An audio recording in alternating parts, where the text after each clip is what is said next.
En el mundo de las espumas industriales hay un material que genera muchas dudas y ese es el Crosslinked Foam. Para entender este material, primero debemos comprender el término crosslink, una palabra de origen inglés que en español se traduce como reticulado. Ahora imagina millones de moléculas conectándose entre sí, formando una red mucho más fuerte, estable y resistente.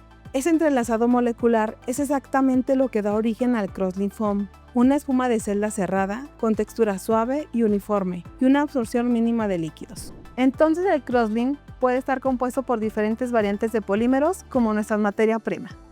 Que uno es el XLP, es solo polietileno reticulado, el cual nos brinda alta rigidez y resistencia química. Otro es XEVA, que es la combinación EVA más polietileno, donde nos da una mayor flexibilidad y suavidad.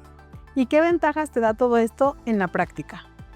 Su superficie lisa y uniforme no raya los materiales con los que tiene contacto, ideal para aplicaciones de acabado premium. Mínima absorción de líquido, lo que lo hace impermeable. Funciona como aislante térmico para controlar temperaturas y como aislante acústico que reduce vibraciones y ruido. Puede configurarse desde muy ligero y flexible hasta denso y rígido según la aplicación. ¿Dónde los puedes utilizar? Por estas razones, nuestros materiales XLP y XEVA se utilizan en industrias que exigen protección, durabilidad y rendimiento profesional, como automotriz, construcción, deporte, empaque industrial y calzado. Ahora ya sabes qué es el Crosslinked Foam, cuáles son sus variantes, sus propiedades y dónde se aplica.